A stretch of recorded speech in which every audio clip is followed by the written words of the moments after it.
ತಂದೆ ತಾಯಿ ಸಮಾನ ಅಂತ ಎಲ್ಲ ಗುರಿಯರಿಗೆ, ಅಣ್ಣ ತಮ್ಮದಿರಿಗೆ, ಅಕ್ಕ ತಂಗಿಯರಿಗೆ, ಹಾಗೇನೆ ಎಲ್ಲ ನನ್ನ ಪ್ರೀತಿಯ ಸೆಲೆಬ್ರಿಟಿಗಳಿಗೆ, ವೇದಿಕೆ ಮೇಲಿರೋ ಎಲ್ಲ ಗಣ್ಯಾತಿ ಗಣ್ಯರಿಗೆ ನಮಸ್ಕಾರ. ಮೊದಲನೇದಾಗಿ ಹಂಪಿ ಉತ್ಸವ, ಎಲ್ರಿಗೂ ಹಂಪಿ ಉತ್ಸವದ ಶುಭಾಶಯಗಳು ಹೇಳ್ತೀನಿ. ಏನಕ್ಕೆ ಅಂದರೆ 2018ರಲ್ಲಿ ಬಂದಿದ್ದು ಇಲ್ಲಿಗೆ, ಹೌದೋ ಅಲ್ಲೋ? ಈಗ 24ಕ್ಕೆ ಬಂದಿದ್ದೀವಿ, 5 ವರ್ಷ ಆದಮೇಲೆ. ಸೊ ಆದ್ರೂ ಖುಷಿ ಆಗುತ್ತೆ, ಯಾಕಂದರೆ ಅವತ್ತು ಬಂದು ನೋಡೋದಕ್ಕೂ ಇವತ್ತು ನೋಡೋದಕ್ಕೂ ತುಂಬ ವ್ಯತ್ಯಾಸ ಇದೆ. ಏನಕ್ಕೆ ಅಂತಂದರೆ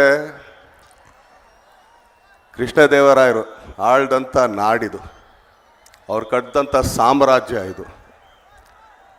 ಈ ಸಾಮ್ರಾಜ್ಯದಲ್ಲಿ ಎಲ್ಲ ಏನೇನು ನಡೆದಿದೆ ಅಂತ ನಿಮಗೂ ತುಂಬ ಚೆನ್ನಾಗಿ ಗೊತ್ತು. ಆದರೆ ನಾವು ಇವತ್ತಿಗೂ ನೆನೆಸ್ಕೊಳ್ತೀವಿ. ಯಾಕಂದರೆ ನಾನೊಂದು 3 ಹೆಸರು ಹೇಳೋಕ್ಕೆ ಇಷ್ಟಪಡ್ತೀನಿ. ಯಾಕಂದರೆ ಅದೊಂದು ಈ ಪಾಸಿಟಿವ್ ವೈಬ್ಸ್ ಅಂತ ಹೇಳ್ತಾರಲ್ಲ, ಆ ಥರ ಅವರೆಲ್ಲ ಈ ನಾಡಿಗೋಸ್ಕರ ದುಡ್ದಂಥವ್ರು, ಶ್ರಮಿಸಂಥವ್ರು, ಮಡ್ದಂಥವ್ರು.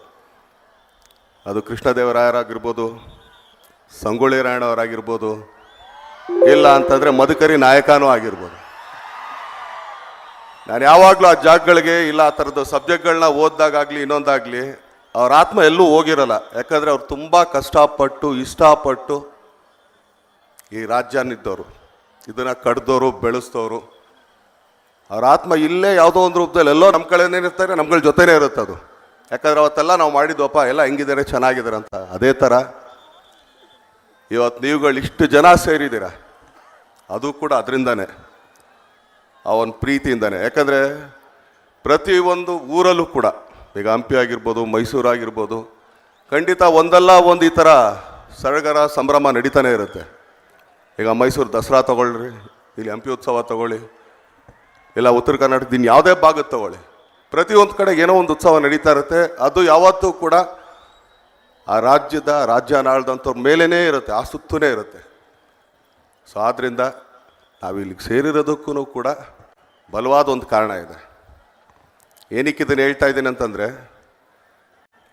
ಇವತ್ತು ಇಲ್ಲಿಗೆ ಬರೋದಕ್ಕೆ ಮೊದಲನೇ ಕಾರಣನೇ ನನ್ನ ಪ್ರೀತಿಯ ಅಣ್ಣನಕ್ಕಿಂತ ಹೆಚ್ಚಾಗಿ ಇನ್ನೇನೇ ಪದ ಹೇಳಿದ್ರು ತುಂಬ ಕಮ್ಮಿನೇ.